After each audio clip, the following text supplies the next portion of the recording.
Transport Matters. I had the pleasure of serving with him on the Transport Select Committee for a number of years.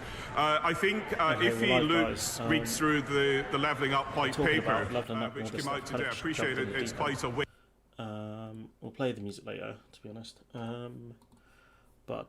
Yeah, kind of short notice. I'm not feeling 100% to be honest. So you might hear like loads of nasally sounds. So just watch out for that. Especially because I missed last week's stream as well. So yeah, I kind of wanted to do one this week just to kind of keep some momentum with the channel. So yeah. Also, you guys need to watch the Nick Clegg apology song. That was like done in like 2012 or something. It's so great. It's the best, honestly.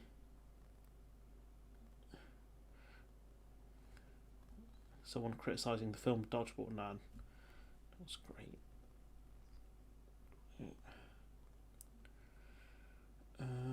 So yeah, hopefully people actually join us.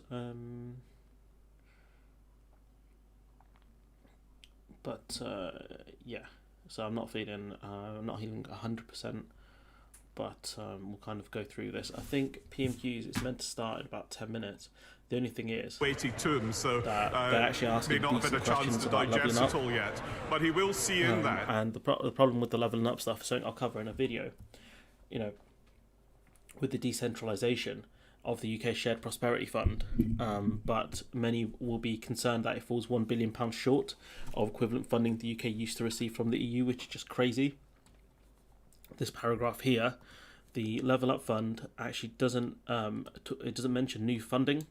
So the only reason the Tories are doing this is to deflect, levelling up some wealthy areas to see 10 times more funding than the poorest, which the whole point of levelling up is to bring up poorer areas. So this thing here is just really painful to see.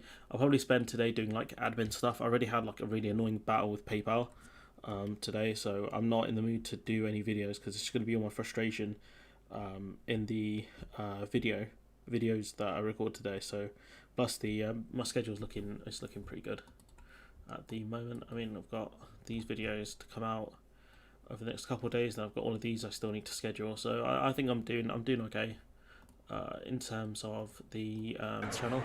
The measures to which Honourable friend agree with me that our commitment to defence investment in Scotland, including Trident, is important, indeed vital to. I mean, having a nuclear deterrent is not a bad thing. The only thing is when you invest tons of money into it. When you invest tons of money into it at the expense of other projects, it's a bit stupid, especially when I believe we buy Trident from the Americans, or we lease the submarines. Security as part of the. So it's just a dumb thing to do. Like, we're wasting money essentially. Like, having a nuclear deterrent is important, but you don't need like 20 nuclear missiles. Like, what are you doing? Shooting Mars? UK and as part of You don't know who this clown is? Yeah. What is going on? What is this nonsense? What is absolute nonsense going on? Order. I need Order. to finish these questions. Please, it's in good order that you want to hear your own Secretary of State. Secretary of State. Mr. Speaker, you won't be surprised to hear that I completely agree with my honourable friend. The UK's independent nuclear deterrent, which is Trident based at the HMS Naval Base Clyde, sure, the quality exists to deter the most extreme threats to the United Kingdom, but also UK to our Parliament NATO only streams in allies. 480p. That's Our crazy. nuclear deterrent is the ultimate assurance against current and future threats and remains essential for as long as the global security situation demands. That's painful. Alan Smith, final question. Thank you, Mr. Speaker. Number 10, please. this government has consistently said the best way to support people's living standards is through good work, better skills and higher wages. Our plan for jobs is working. The economy is growing and unemployment is low. The national living wage and universal credit taper and allowance changes are putting more money in people's pockets. Also, inflation's at record highs right now, so that's not going to help that much. Alan Smith. Thank you, Mr. Speaker. The UK energy market is demonstrably broken. Surely that's of concern to all of us on all sides of the House.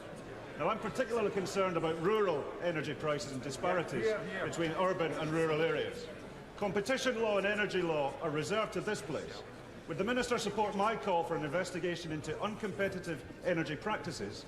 And if he won't, would you care to come to the City of Stirling and explain to the people of Stirling and Scotland how the UK energy market is working for them? Geez, my G, yeah, because if you look at the energy prices, I can't actually display it, but they go pretty much up, together, across, down. Like the prices around the major companies pretty much the same. They'll argue it's down to the wholesale price of blah, blah, blah. A lot of that is fraudulence, to be honest with you. Point being is that's a really good question because it is very much feel like a rigged market. It's the rocket feather effect. You know, prices go up like a rocket, but come down like a feather. Minister. Well, first of all, can I welcome the Honourable Gentleman's home city and its City of Culture bid.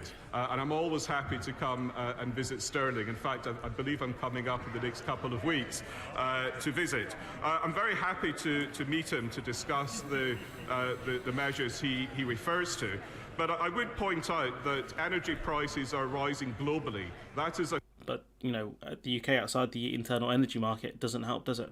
consequence of the Also the fact that we don't have a lot of competition in the energy market and companies are just going bust. You know, essentially they want the government to socialise the losses. coronavirus restrictions easing and demand coming back, together with other geopolitical factors. So, Like Brexit.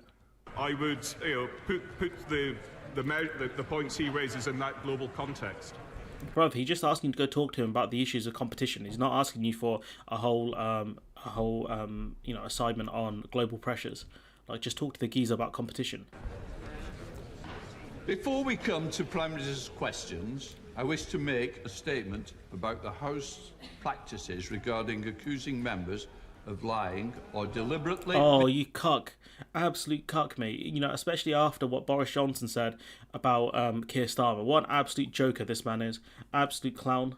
misleading the House. I recognise there are frustrations around the House's practices. Bruv, the man lied. He straight lied. He misled the House. Why are you defending him? Firstly, let me say that there are means by which accusations of lying may be brought before the House, including by means of a substantive motion. The Scottish National Party did so on their opposition day in November.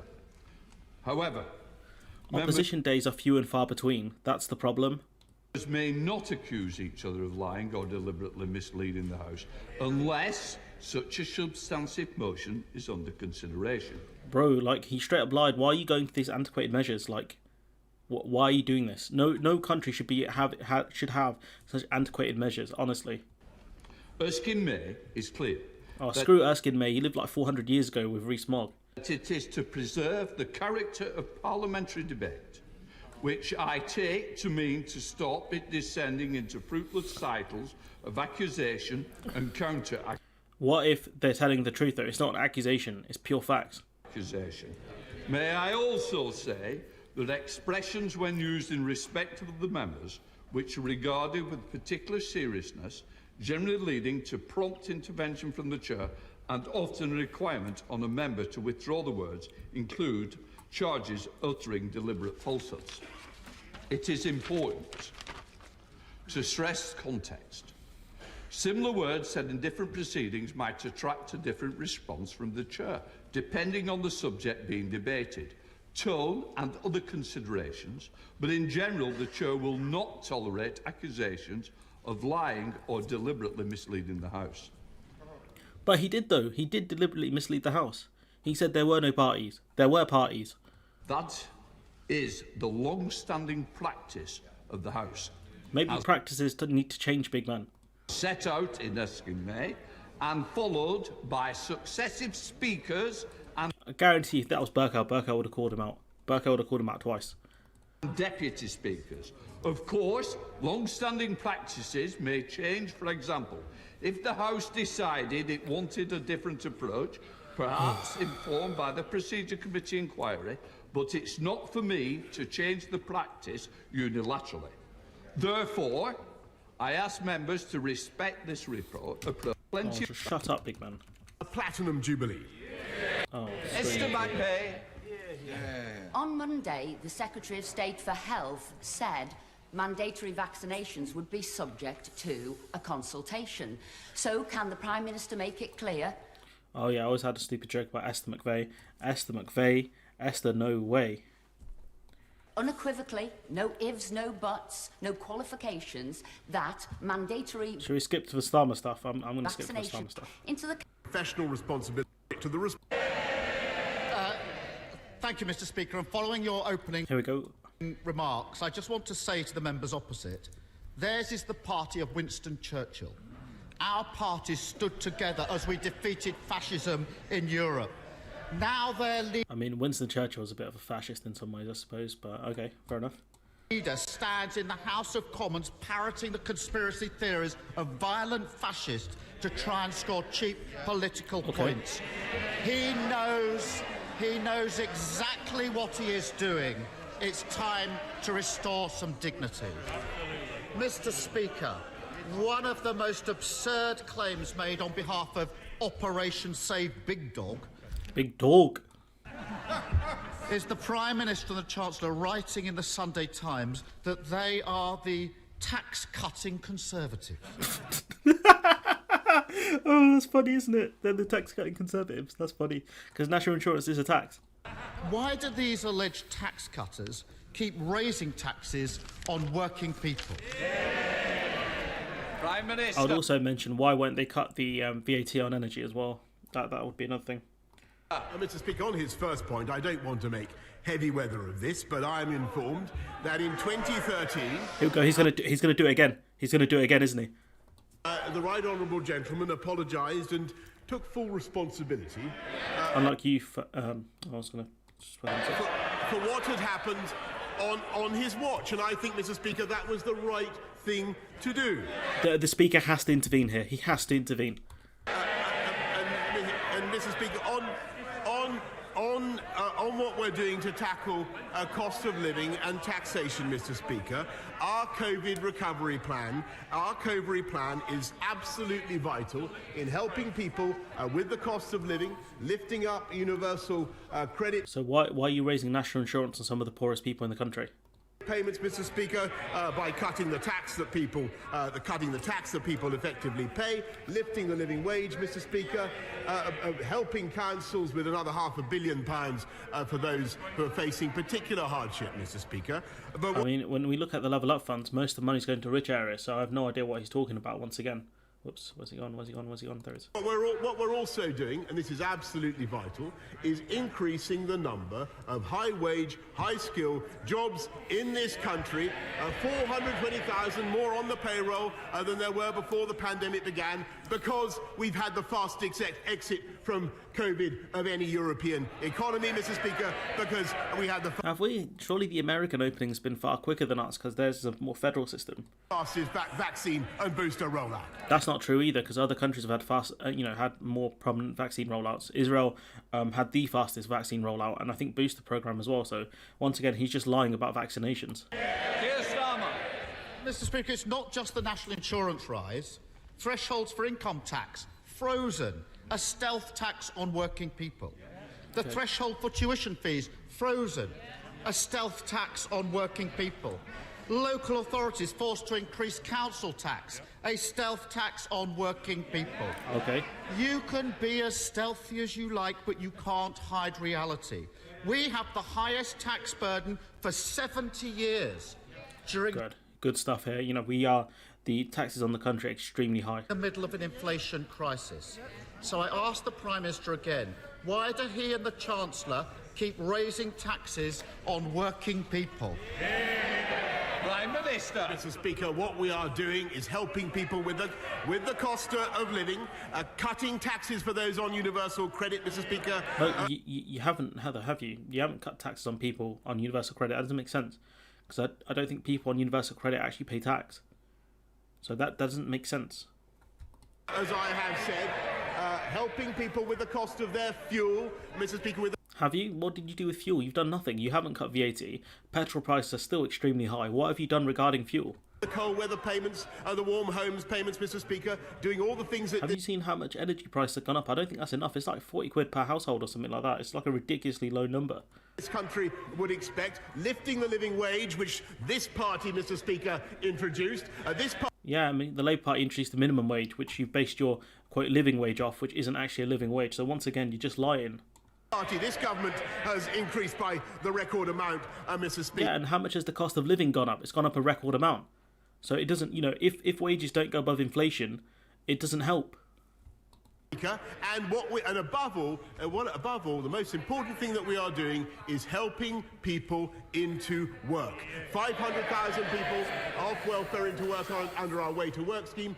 More people in work now than before the pandemic began, and that is the record of this government. Labour, never forget, Mr. Speaker, there's never been a Labour government that left office with unemployment lower than when they I mean, yeah, sure, okay. Unemployment is one metric to use for the economy, but it's not the best metric. Purchasing power. You know what? I'm gonna have my friend. She's gonna hopefully be doing some economic stuff on the channel, and unemployment isn't the best metric to use for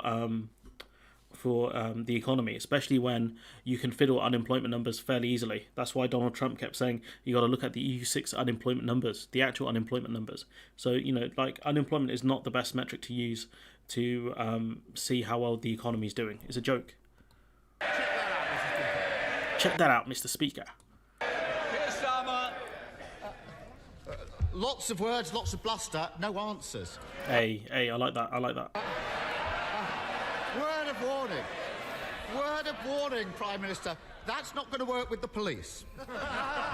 Oh, that was a good one. That was a good one. You know, lots of bluster, no answer. That's not going to work with the police. Okay. He's got jokes. He's a funny man.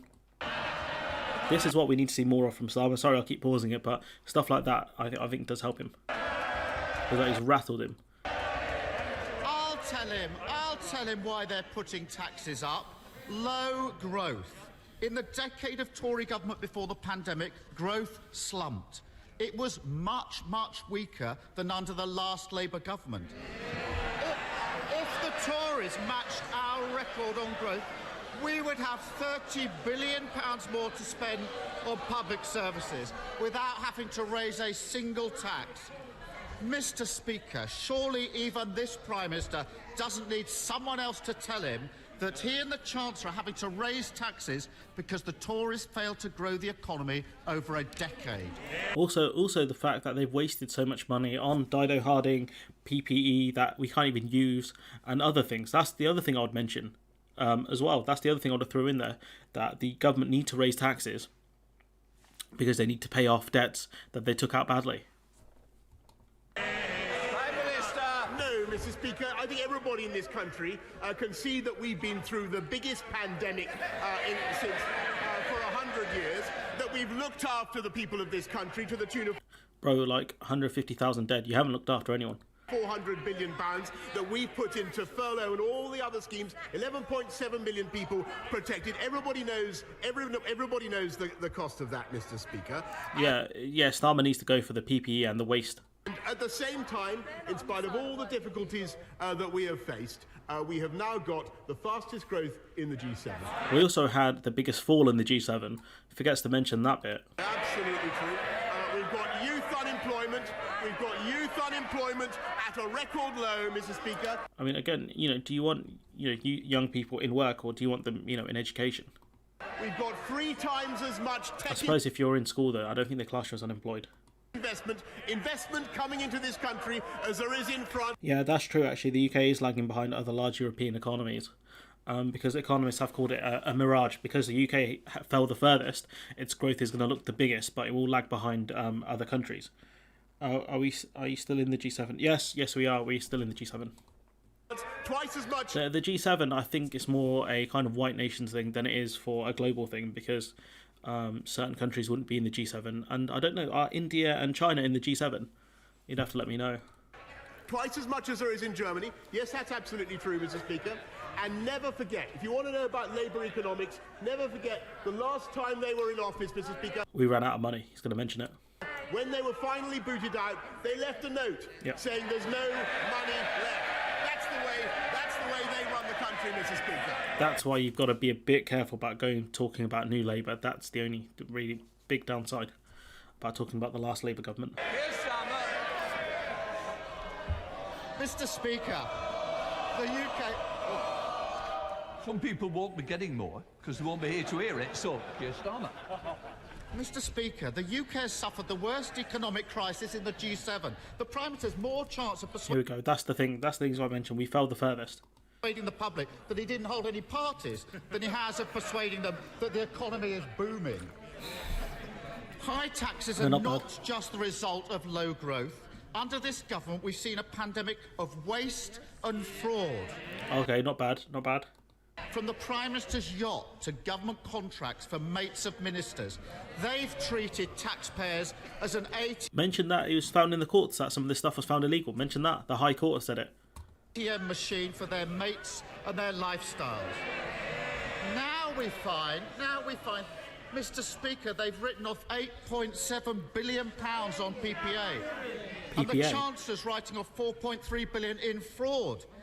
That's enough to cover the tax hike he's inflicting on working people.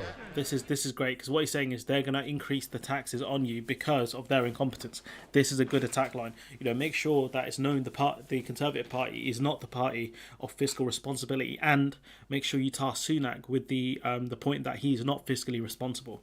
That's what he's got to do here, because that will destroy that will damage Sunak in potential leadership. So why did this government block the National Crime Agency from investigating all the billions they lost to fraud? Hey. Mr. Speaker, of course we despise fraud and those who steal from the taxpayer, and that's why we've already recovered £743 million in lost furlough money, Mr. Speaker. So you've lost, like, in the billions, you've lost, like, I think it was like 6 billion he just mentioned, and you've only recovered 700 million. Okay, big man. £2.2 billion that was stolen in bounce-back loans, and we will go on. But I have to tell you, Mr. Speaker, that I am proud of what this government and this country did in securing record quantities of PPE and record time, Mr. Speaker, in furloughing and looking after... Okay, I'm going to stop him right there.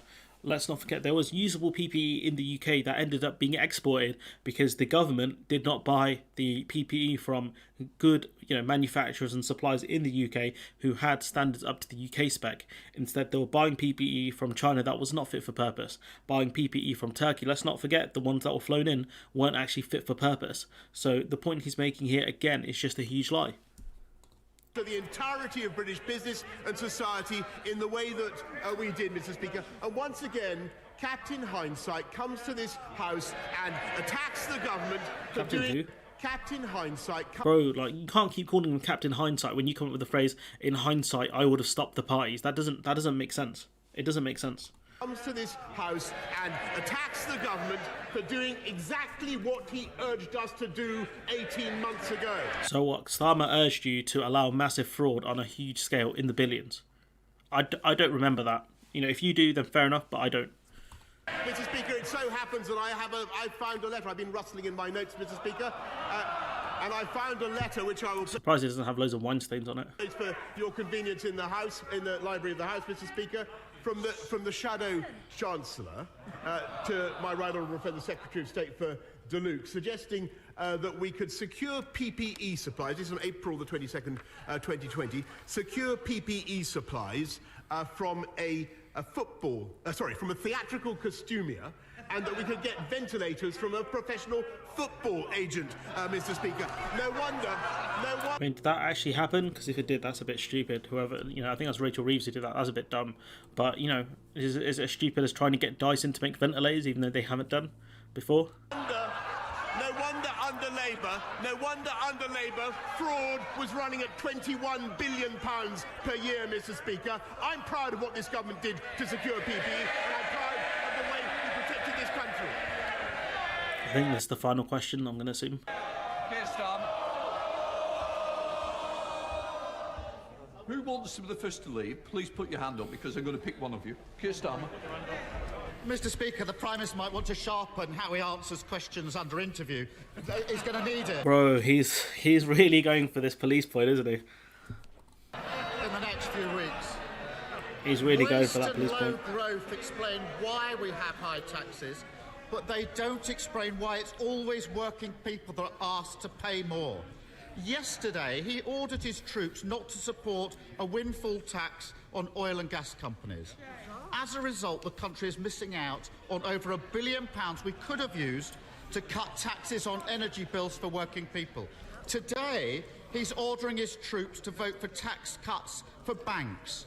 As a result, the country is missing out on... I think that's Sunak's big plan to keep banking in the UK, which isn't ultimately, I think, going to work. Another £1 billion we could have spent cutting taxes for working people.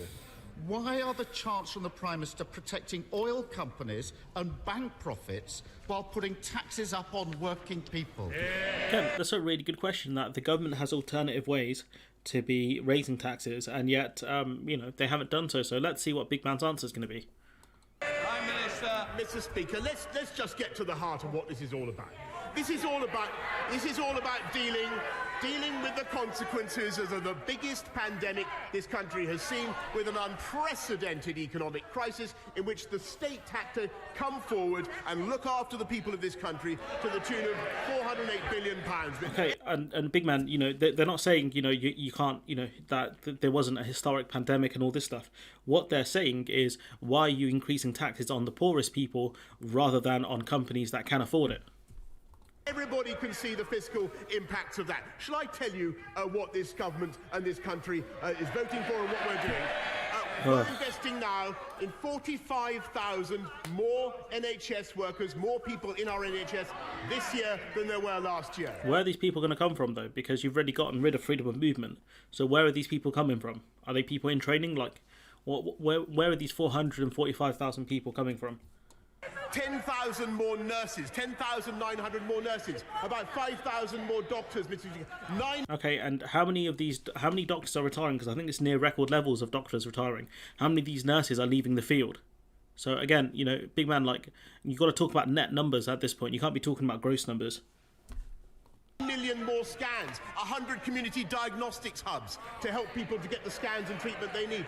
And the incredible thing, the lamentable thing is that the party opposite, the party of Nye Bevan, Mr. Speaker, voted against those funds, voted against that investment. No, Big Man. They voted against a national insurance increase on some of the poorest people in this country.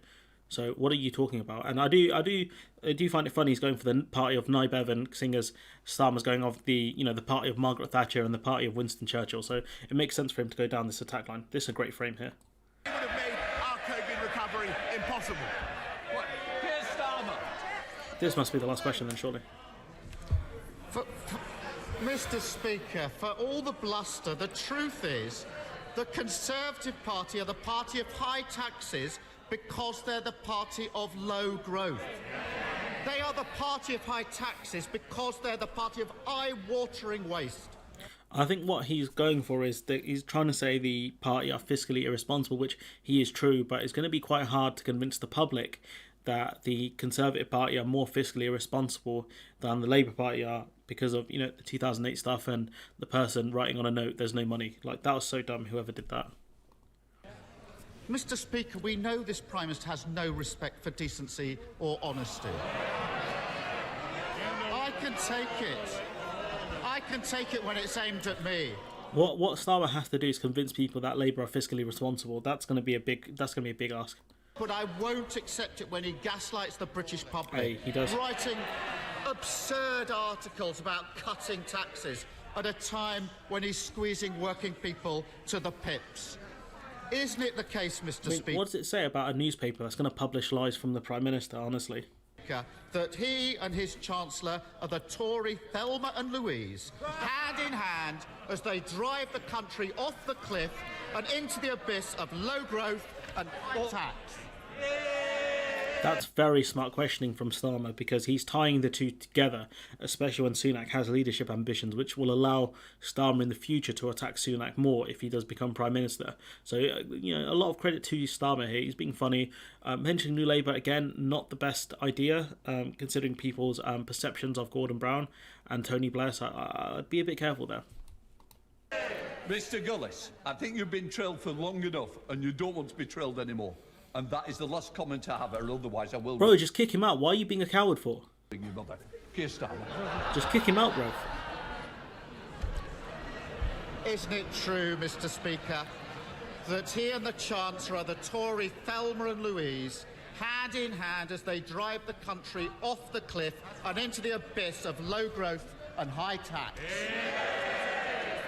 Who's Thelma and Louise? Well, Mr. Speaker, I think the right honourable gentleman is Dick Dastardly and Muttley. Who are these people? Who's Dastardly and Muttley? Are they from Wacky Races? I mean, this stuff here is the stuff that makes Parliament look like a joke more than anything. Them pulling out weird references and turning this whole thing into a whole pantomime when it should be serious stuff. Of them pulling in different directions. We know they have different views. He's trying to make a rift between Rayner and Starmer. Okay. Mr. Speaker, he should do that about Johnson, where he talks about Johnson trying to promise levelling up and mass investment when Sunak is a Thatcherite. Where is Sunak, anyways? We are getting on with the job, Mr. Speaker, and just in the last few days, and of course, I think it's absolutely Sunak on the front extraordinary bench that they've done nothing to support our COVID recovery plan. They voted against our plans to support the NHS. But what we're doing, just in the last few days, while he's been fixated on the issues that he's absolutely determined to escalate, what we've done, we've opened free ports across. Free ports, again, they're notoriously linked with crime and don't actually help the economy. It's one of the reasons why David Cameron actually got rid of them, and also other EU member states are also getting rid of them because they don't work. And the EU does allow free ports, so it's just a lie after lie. This guy. The country just in the last few days.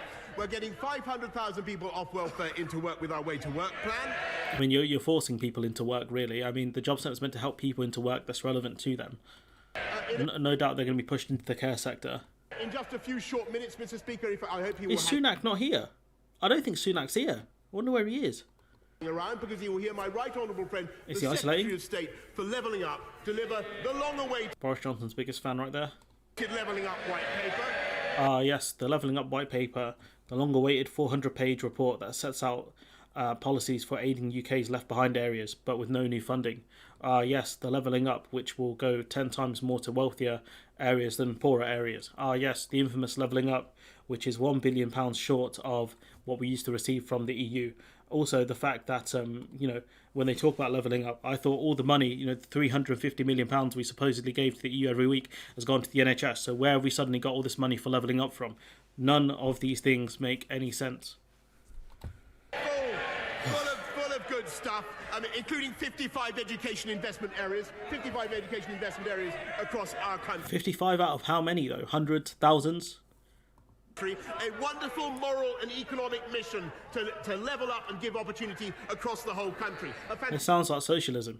Fantastic vision for this country, Mr. Speaker. They have nothing of the kind to offer the people of this country. Mr. Speaker, while we are getting on with coming out of COVID with the fastest economic recovery in the G7. I mean, that's not really true, though, is it? We haven't even hit pre-COVID numbers. Other countries have hit pre-COVID numbers. So, yeah, you can talk about how fast the recovery was initially because we ended lockdown restrictions earlier and we had the fastest to grow. But that's not 100% true, is it? Especially when you look at graphs which show that the UK is actually struggling behind other G7 nations. The fastest. He would have kept us in lockdown, Mr. Speaker. Have you seen the death numbers, big man? The NHS. You broke the NHS and you made it worse by ending freedom of movement, you absolute clown. Also, your xenophobia towards foreign people didn't really help, did it, Patel? So, once again, it's just full of bluster, full of lies. Seeing the NHS and social care. You've made it so much worse. Social care so much worse because of the end of freedom of movement. They voted against it and they have no plan. And we are, Mr. Speaker, we are building a coalition. We are building a dark coalition. A coalition. Order.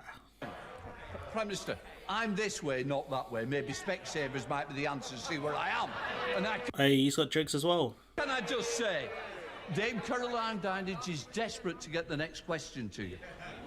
Dame Diana Caroline Dinage. So look, he's been rambling on for ages, and he's looking at Starmer. He's looking at his backbenchers because I don't know actually who he's looking at because his backbenchers would be this way. It looks like he's having numb flashbacks. We'll go for this for another 10 minutes. 40 new hospitals. Oh, did he just say that as well? Did he just say 40 new hospitals? I'm this way, not that way. Maybe Specsavers. fastest economic recovery in the G7, the fastest. He would have kept us in lockdown, Mr. Speaker. We're fixing the NHS and social care when they voted against it, and they have no plan. And we are... do Labour have a plan? I don't think they do. Well, Mr. Speaker, we are building a coalition. Order. We are building a coalition. Just a minute. I don't think he's going to say it. I don't think he's going to have the chance. Prime Minister, I'm this one. Dame Caroline Dinenage is desperate. Who's Dame Caroline something? To get the next question to you. Dame Diana Caroline Dinenage. Yeah, we'll watch this for about another 10-15 minutes. Thank you very much, Mr. See if anyone interesting comes up. I'd like to first of all give my condolences to the Right Honourable Member for Camberwell and Peckham and say how good it is to see her back in her place. Mr. Speaker, Sophie Farrell was just 10 years old when she died in September. Childhood cancer is often described as rare, yet cancer is the biggest killer of children under 14. Sophie's GP failed to diagnose her cancer, and it was only when she went to A&E that they discovered the tumour in her little body that was 12 centimetres long.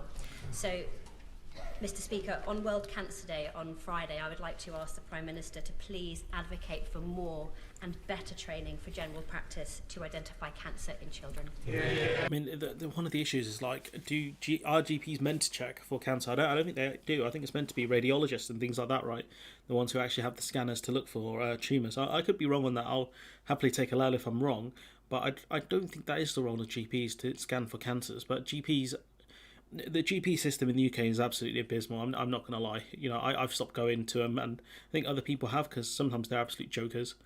I've had a rib pain for the last 3 years. I had to end up seeing a nurse in the end, and she said it was because I was overweight, and I'm just like, I genuinely don't think that's the case, but okay, whatever. But yeah, 3 years on, I still have that rib pain on occasion, so yeah. Prime Minister. I thank my honourable... I'm very sorry to hear of Sophie's case, and my thoughts are with her family and her friends. And she's right that research is crucial in tackling childhood cancers. That's why we're investing in more research. But it's also vital that we do tests and diagnostic scans and screens early enough, and that's why it's also important. The problem is there's a massive lack of GPs anyway, so it's very hard to get scans and care, and it feels like GPs often have to push people out the door really quickly, purely because they don't have time to look at everyone. So that's another key problem. In my area now, there's one GP for a massive amount of people.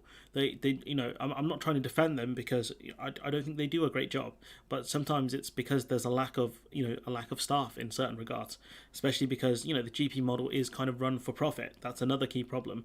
So, and with more American privatization in the sector, it doesn't help. So again, Tories creating more problems. GPs were far better under Labour. That NICE has not only updated its guidance on referring childhood cancers in February last year, but we're investing in 100 new diagnostic centres in community hubs. I mean, 100 new diagnostic centres, is that throughout the whole of England and Wales? Because that's not a lot, really, considering how big England and Wales are. I mean, that's a joke right there. I now come to the leader of the SNP, Ian Blackwood. Jeez, my G, let's go. Let's go. He's back, fam. He's like one of those WWE guys. He's walking back. Let's go, big man. Let's see what you got. Thank you, Mr. Speaker, and I'm sure that you and the rest of the House will want to join me in celebrating and supporting World Cancer Day.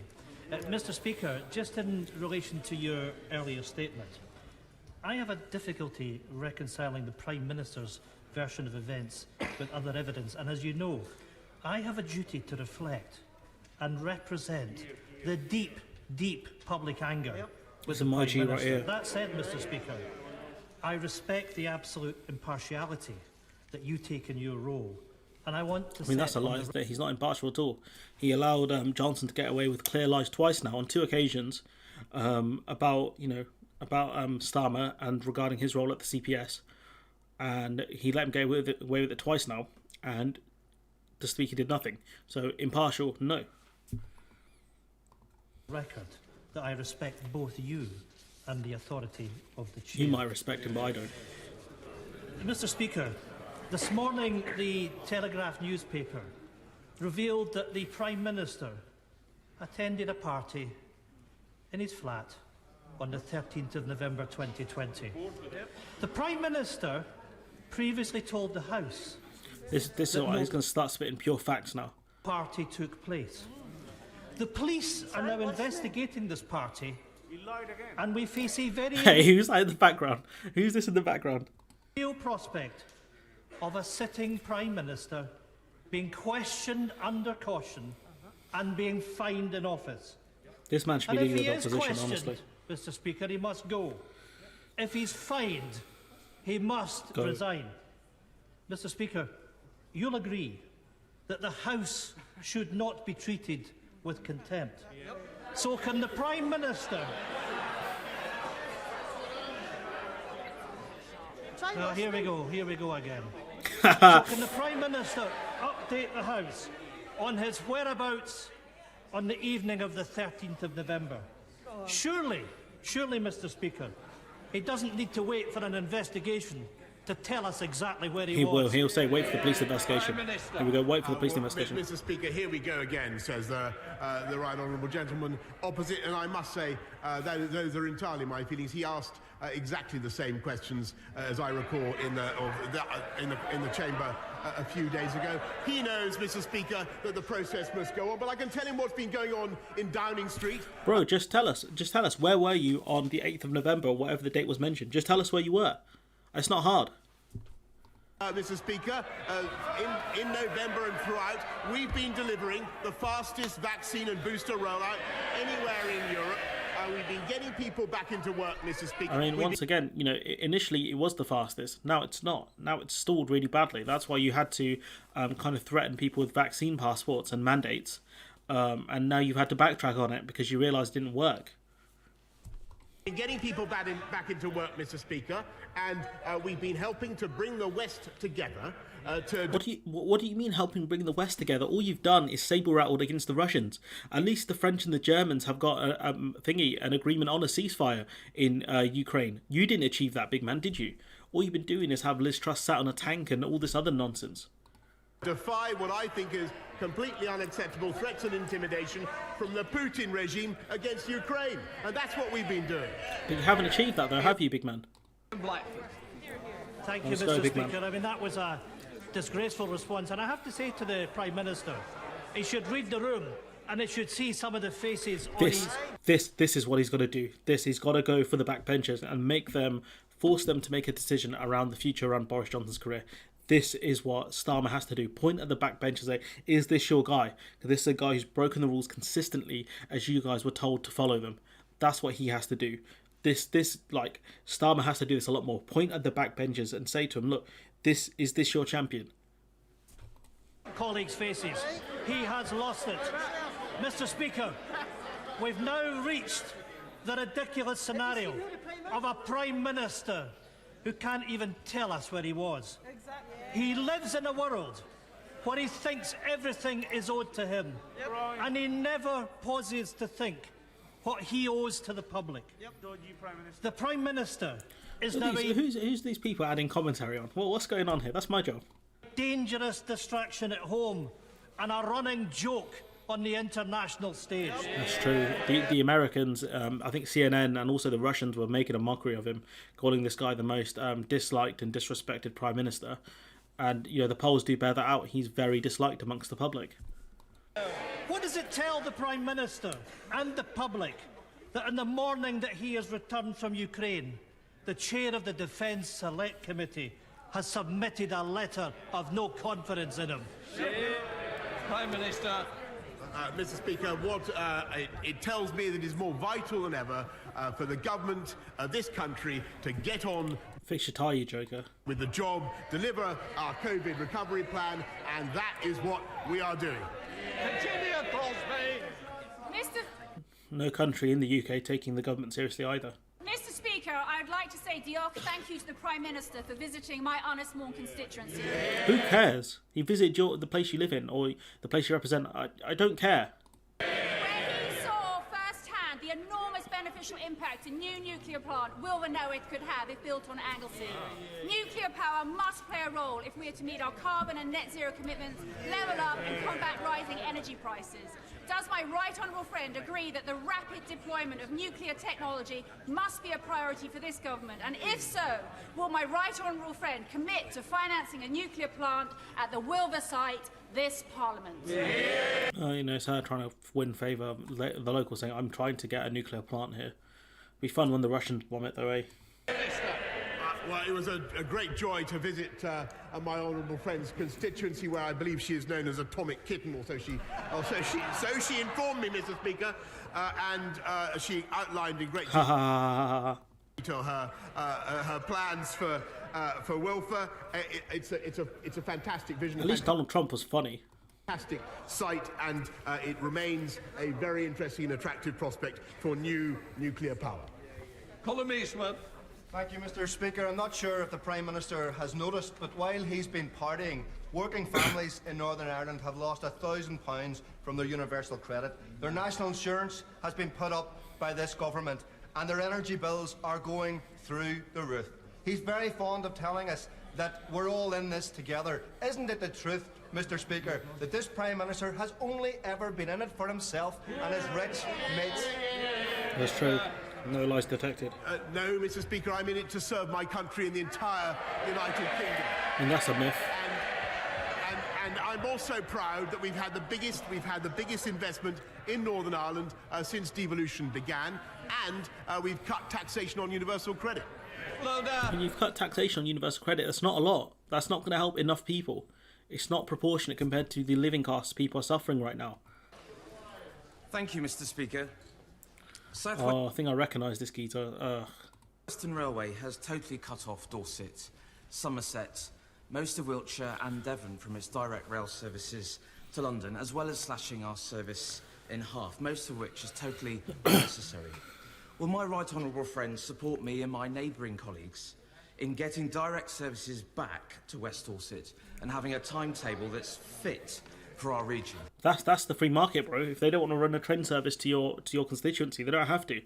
That's the cost of a privatised system, where if it's not worth their time, they ain't going to run it. Under a nationalised system, you can run some train lines at a loss and use the ones that make a profit to offset the loss, similar to what Royal Mail did with rural routes that weren't worth a lot to them. They offset it with the money they made in cities and towns. So, you know, this is the free market, bro. Deal with it. Prime Minister. I want to thank my honourable friend very much for his question, and he knows whereof he speaks. He's an expert in this subject, Mr. Speaker, and he's lobbied... He's an expert in the subject of trains, of train routes to his constituency. Really? Very effectively for his constituents and reflected their frustrations, and I'm told that the timetable is expected to return to December 2021 levels from Saturday the 19th of February. December 2021 levels won't be that great though, because of the holidays and also because of COVID. You know, there were COVID restrictions I think back then, so the train levels won't be that high because they cut a lot of the train routes because people weren't travelling that much because of the pandemic, because they A, weren't allowed to, or B, didn't think it's a good idea to, because probably working from home. Yeah, exactly. You know, Conservative. The Tories privatised the railways and now they want the government to get involved, honestly. Alex Sherbel. Thank you, Mr. Speaker. I was out this weekend speaking to a constituent who has a cold and leaky house. She has seen her bills already go up from £100 to £170 a month. The government have failed to insulate her house and failed to control her fuel bills. Bribing people with their own money is no plan. The Prime Minister has no plan to cut VAT, no plan to get the oil and gas industry to contribute. Another constituent who voted for the Prime Minister went further. This one should be good. And called him despicable. What use is a Prime Minister who has no plan for families struggling with the cost of living and has lost the trust of the people of this country? Prime Minister. Well, Mr. Speaker, he talks about cutting VAT. I wonder whether he voted for Brexit and our ability to cut VAT. I mean, okay, let's dissect this. So he's saying, oh, this guy, he's against cutting VAT because he didn't support Brexit. Okay, well, we're out of the EU now, so why don't you cut VAT then? Perhaps he could indicate, Mr. Speaker, what we're doing, which we delivered, Mr. I would say we're outside the EU's internal energy market. That's made energy prices more volatile, so you wouldn't have to actually cut the 5% on VAT. Speaker, and whose anniversary we celebrated on Monday. And what we're doing, Mr. Speaker, is, and I sympathise very much with his... Then help him, you clown. ...constituent, and I understand the pressures that people are facing on... No, you don't, bruv. You grew up in wealth. You have no idea what ordinary people face. Costs of living, but what we've got to do is invest in and then protect them, and we're putting £12 billion worth of support and financial help for families in hardship this year, and it's absolutely vital after the pandemic. Wait, how much did you say? 12 billion or million? Invest in and then protect them, and we're putting £12 billion worth of support and financial help for families in hardship this year, and it's absolutely vital after... Guarantee that money will run out real quick. ...the pandemic, but the most important thing is to have a jobs-led economic recovery. And in case I failed to make myself clear... Bro, we don't know if these people are unemployed. They could easily work and live in leaking houses. They could be pensioners for all we know. So this point about jobs doesn't make any sense. Because if they were working and didn't have enough money to fix their house, that's a problem in itself. Before you wound me up, Mr. Speaker, that's why we have the fastest economic growth in the G7. Bro, growth in the G7, who cares? That's not going to fix our house, is it? Thank you, Mr. Speaker. Who's this guy?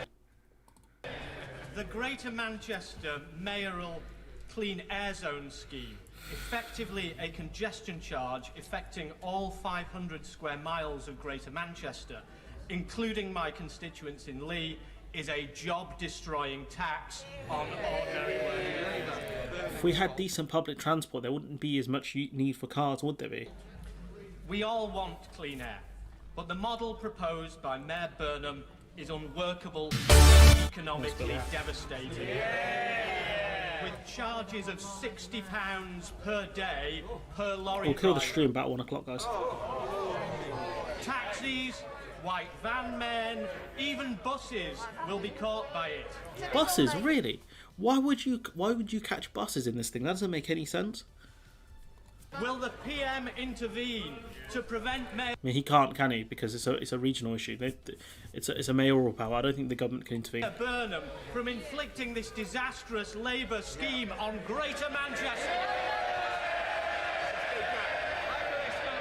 I know from my own experience how vital it is when you're trying to clean up air in a great city that you do not unjustly penalise business, and particularly small businesses. And it's become clear that the scheme proposed by the Labour Mayor in Manchester is completely unworkable, will do more damage to businesses and residents in Manchester. So we must find an alternative, Mr. Speaker, that doesn't punish local... Can you propose an alternative? You got any ideas, Johnson? Because you're criticising Labour earlier for not having ideas, and now suddenly you're like, oh, this idea is bad. You got a replacement for that? Residents, and my right honourable friend, the Secretary of State for the Environment, will be saying more about this in the coming days.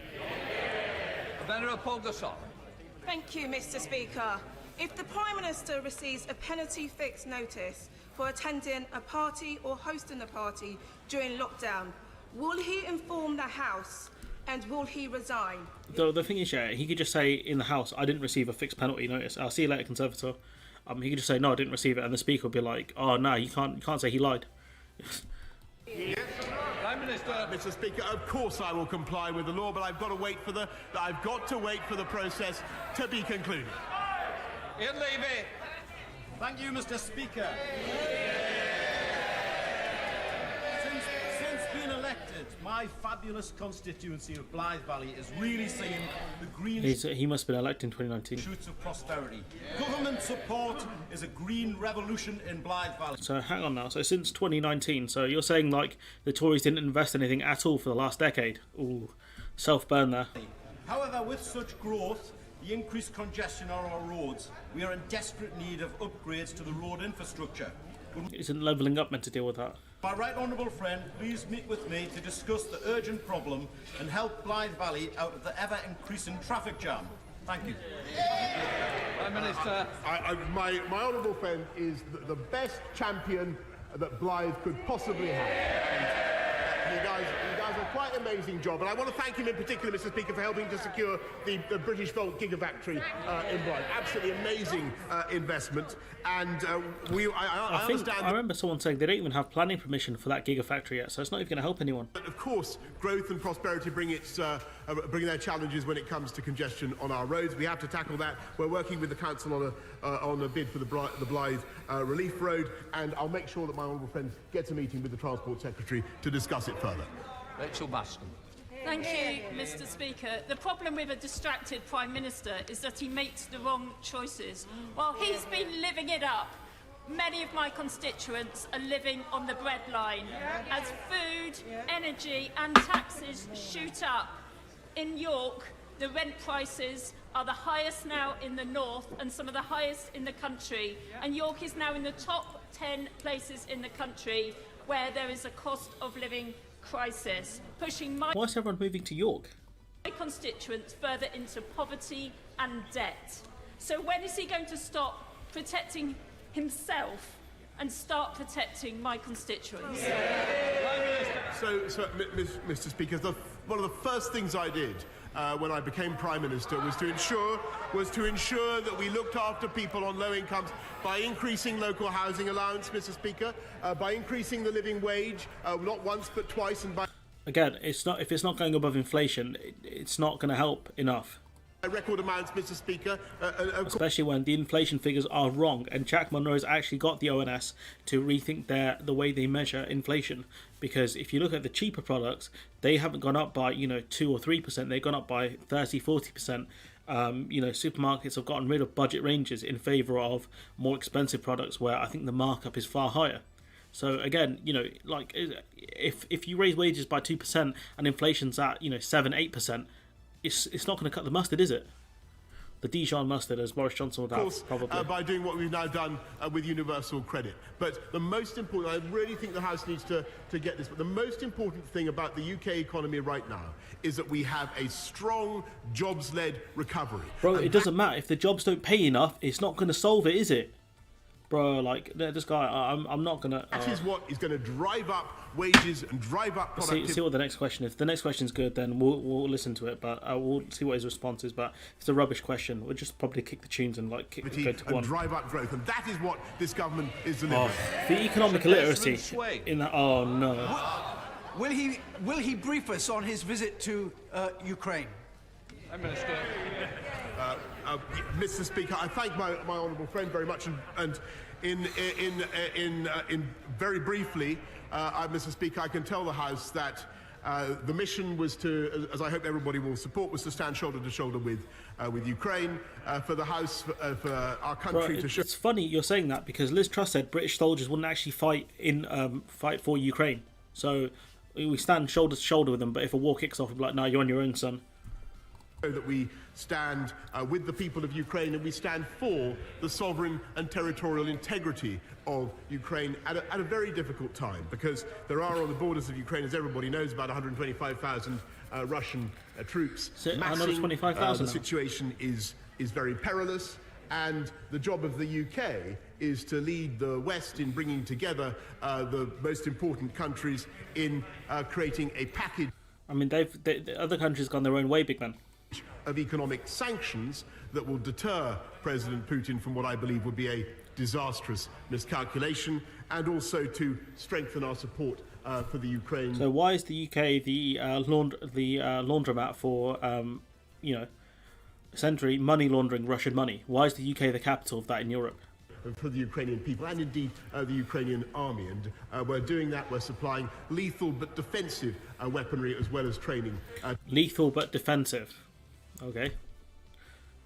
To the Ukrainians, and that is greatly appreciated. And Britain loves selling guns to people. That's not a surprise to anyone. But I must say that the situation remains risky, Mr. Speaker, and it is vital that diplomacy finds a way forward. Thomas. So why are you saber-rattling with them? Oh, God. Why are you saber-rattling with them then? Well, Mr. Speaker, we are respecting devolution with the election. They still want to take this thing back. They still want to cancel Brexit, Mr. Speaker. But it was thanks to. But there are many more opportunities. This week, this government delivered the democratic decision to leave the And to his point, Mr. Speaker, we are bringing forward the economic crime bill so that it will take place, it will be voted on in the third session of this Parliament. Thank you, Mr. Speaker. Despite the best efforts of the opposition, 2 years ago this week, this government delivered the democratic decision to leave the I might as well just go sleep, man, because this guy's a joker.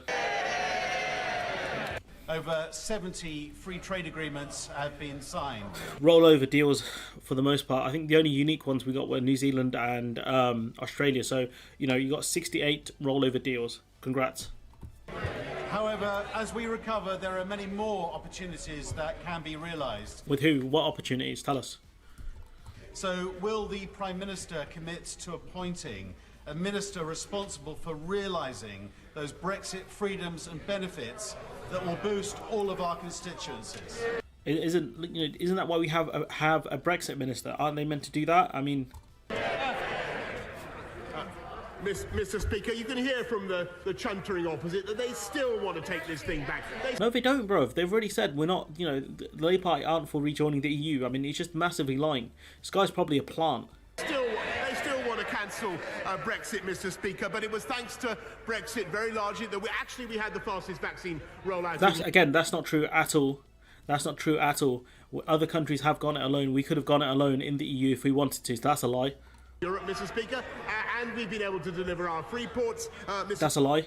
Speaker, and we've been able to do 60 or 70 free trade deals around. That's a lie, because these mostly are rollover deals, apart from two. Maybe is it Greenland's a third one. That's it. As if we get a deal with Greenland. The world. And yes, Mr. Speaker, I'm not going to anticipate any decisions I may make about the government, but I certainly think it would be a good idea to have a minister driving that post-Brexit agenda. Shouldn't we already have had one then, who was meant to do that? I thought that's what Frost was meant to do. Yeah. Thank you. Let's just recap, Mr. Speaker. Before we were told we must wait for the Sue Gray report, then we were told we must wait for the police investigation to conclude. There was no party, and then if there was a party, I wasn't there. Then, well, if there was a party, then all rules were followed. But no one, Prime Minister, believes you. And if any of the above were true, why did Allegra Stratton have to resign? I think the SNP are going down this party line far more aggressively to show that there's a disconnect between Westminster and Scotland. I think that's why they've gone consistently for that line of questioning. Prime Minister. Mr. Speaker, I explained that sad matter on the floor of the House, and nobody wanted Allegra to resign. I was very sad that she did. Yeah, but she resigned because of you, big man. Simon Jupp. Right, we'll probably say this is the last one. I think that's fair. My constituent, Genty Sharon from Exmouth, has launched a campaign to get a dedicated menopause clinic in Devon. Women in East Devon currently face a 120-mile round trip to get to the nearest specialist menopause clinic. It's not good enough, is it? No. Will my right... And which party has been in charge for the last decade? Maybe the people of Devon need to think about that. Friend outline what steps the government is taking to improve access to menopause services in Devon and the South West. And what about the rest of the UK, big man? Prime Minister. I thank my honourable friend for raising this very important campaign, and we are committed to improving menopause care so that all women can have access to the support they need and to manage the symptoms. Menopause will be a priority within our women's health strategy, and we're committed to establishing a UK... What do you know about menopause, big man? You don't date women who are going through menopause because they're too young. A wide menopause task force, Mr. Speaker. Dame Angela Riedel. Thank you, Mr. Speaker. If the Prime Minister needs a Metropolitan Police inquiry to tell him whether he attended a party on the 13th of November in his own Downing Street flat, why should we believe that he's a fit and proper person to have his hand on the button of our independent nuclear deterrent? Prime Minister. Well, Mr. Speaker, I hesitate to remind the right honourable lady, but she campaigned actively to install a Prime Minister who wanted to get rid of our nuclear deterrent altogether. Mark Isworth. Thank you, Mr. Speaker. Minister, the government and our NHS have done an amazing job with the vaccine rollout, making it a resounding success. Would my right honourable friend join me in thanking the wonderful NHS workers, volunteers and pharmacies who have worked so hard to help make this possible in Dewsbury, Murfield, Kirkburn and Denbydale? I thank my honourable friend, who does a fantastic job of representing his communities, and I want to thank all of them, Mr Speaker, everybody involved in the rollout in Dewsbury, in Murfield, in Kirkburton and in Denbydale, Mr Speaker, because it was an extraordinary national effort, and anybody who visited a vaccine centre will know that feeling of pride in what was happening, that feeling of energy in a collective effort to make our society and our country literally healthier day by day. And I thank all of them, Mr Speaker, from the bottom of my heart. That's the end of PMQs. So those who wish to leave, please do so quietly and quickly. Okay, that's the end of PMQs, guys. Went on a lot longer than I thought I would. Is there anything kind of closing statements you guys want to make? Are there any closing statements? Anything anyone wants to kind of discuss? The PM might be brain dead. Sue Gray could make a report. I mean, she could do. See if there's any kind of. We'll go for about another 5 minutes. Yeah, we'll go for a couple more minutes. Is there anything anyone wants to say or discuss before we call it a day? What I'd say is I'd advise you guys to join the server if you'd be so kind. It's a very awkward out of context thing that'll go on the server. Let's see. There it is.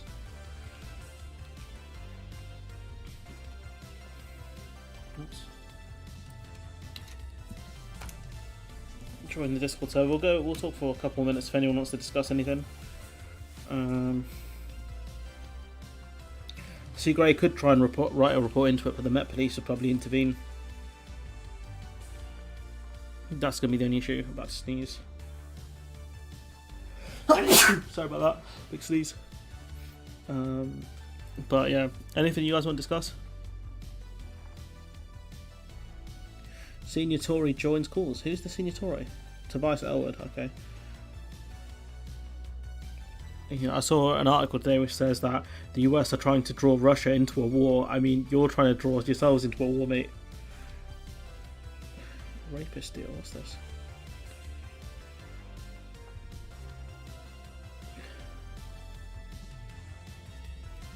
Oh, that's not good.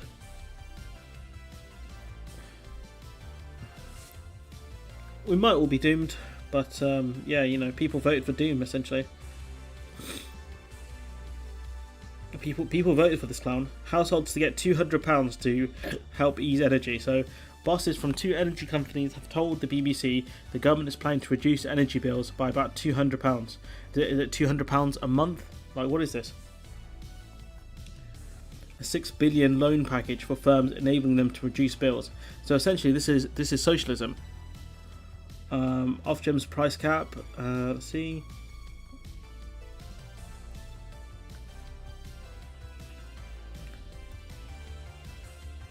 I'm genuinely. I'm going to ask this question. Right? Is this £200?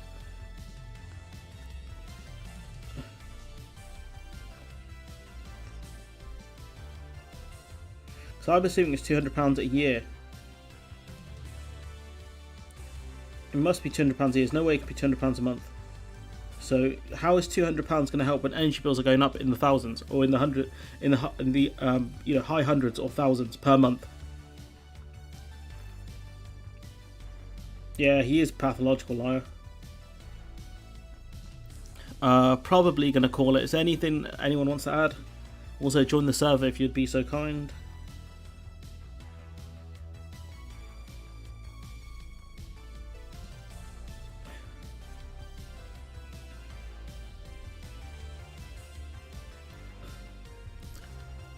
But yeah, I mean, that was not a great performance from him, was it?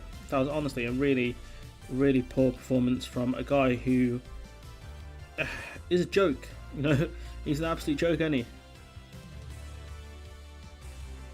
So yeah, Promise has not done an amazing job at all. NHS science and care staff did, yeah, absolutely they did, and the Prime Minister just made their jobs harder by, not doing the lockdowns when we should have done, really.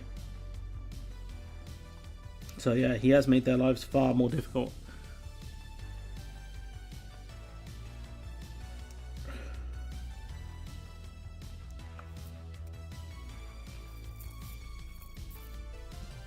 You know, energy bills are getting ridiculously high in this country. People's bills are going up, you know, sometimes 70, 80 pounds a month. How is 200 pounds a year going to cover a huge, you know, 700, 800 pounds increase? How long is it going to take to get that money as well? It's just ridiculous.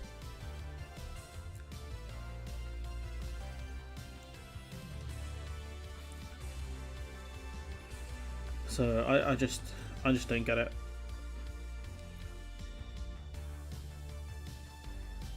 I do think Starmer accusing the Prime Minister of gaslighting is a good thing.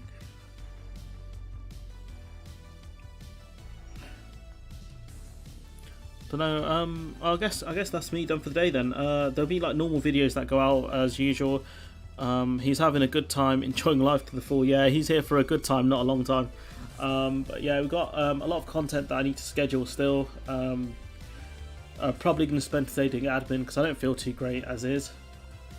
Where's the stream gone? So yeah, I'm not feeling 100%. I'm not gonna lie. If they could invest, if they could invest only in solar power and wind and nuclear. I mean, to be fair, they're the things that they should be investing in. Tidal energy as well. The UK is, you know, an island. Tidal energy would be quite good as well. I think they were going to do something in Wales, but decided against it. So yeah, you know, the UK needs to invest far more in green energy and, you know, reduce our importance on foreign energy, essentially.